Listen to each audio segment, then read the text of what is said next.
ആധുനിക യുദ്ധങ്ങളുടെ സ്വഭാവം മാറിക്കൊണ്ടിരിക്കുകയാണ്. ഒരു കാലത്ത് യുദ്ധവിജയം തീരുമാനിച്ചിരുന്നത് സൈനികരുടെ എണ്ണം, ടാങ്കറുകളുടെ കരുത്ത് അല്ലെങ്കിൽ യുദ്ധവിമാനങ്ങളുടെ വേഗത എന്നിവയായിരുന്നു.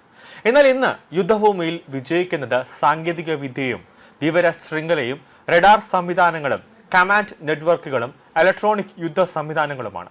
ഇന്ത്യയും പാകിസ്ഥാനും തമ്മിൽ നടന്ന ഓപ്പറേഷൻ സിന്ദൂർ എന്ന 4 ദിവസത്തെ സംഘർഷത്തെക്കുറിച്ചുള്ള അമേരിക്കൻ സൈനിക വിദഗ്ധൻ ജോൺ സ്പെൻസറിന്റെ വിലയിരുത്തൽ ഈ യാഥാർത്ഥ്യത്തെ വീണ്ടും ലോകത്തിന് മുന്നിൽ കൊണ്ടുവന്നിരിക്കുകയാണ്.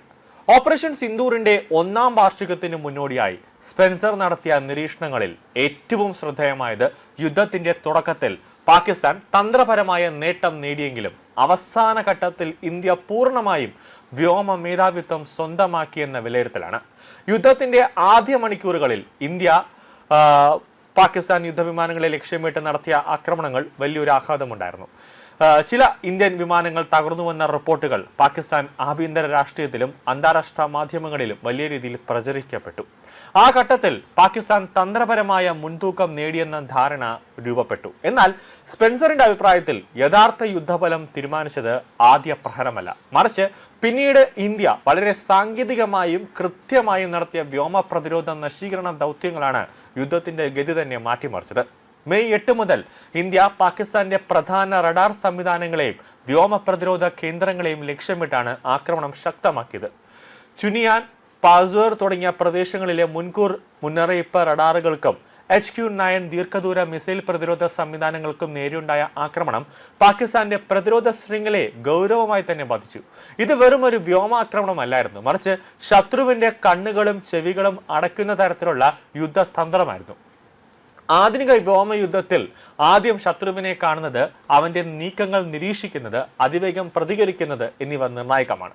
ഇന്ത്യയുടെ ആക്രമണങ്ങൾ പാകിസ്ഥാന്റെ ഈ ശേഷികളെ ഒന്നൊന്നായി തകർത്തുവെന്നാണ് സ്പെൻസർ വിശദീകരിച്ചത്.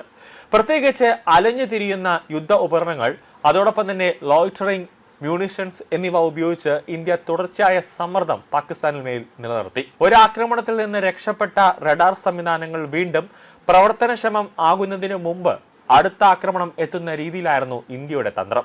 ഈ സാഹചര്യത്തിൽ ഇന്ത്യയുടെ S-400 വ്യോമ പ്രതിരോധ സംവിധാനം വഹിച്ച പങ്ക് അതീവ നിർണായകമാണ്.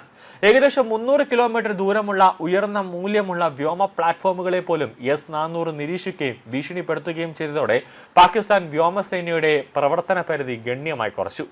എത്ര ദൂരം പ്രവേശിക്കാം, എവിടെ പറക്കാം, എപ്പോൾ ആക്രമിക്കാം, ഇതെല്ലാം പുനർനിർണയിക്കേണ്ട അവസ്ഥയിലായി പാകിസ്ഥാൻ.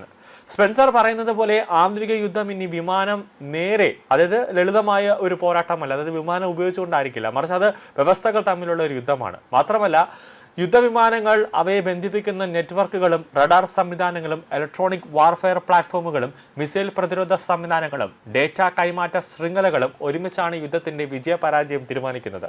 അതുകൊണ്ട് തന്നെ ഇനി തോക്കുകളും ഉൾപ്പെടെ ആയിരിക്കില്ല, കൂടുതലായിട്ട് സെൻസറുകളും അങ്ങനത്തെ ഒരു സാങ്കേതിക വിദ്യകൾ ഉപയോഗിച്ചായിരിക്കും ഇനിയുള്ള കാലങ്ങളിൽ ആക്രമണം എന്നാണ് സ്പെൻസർ പറയുന്നത്.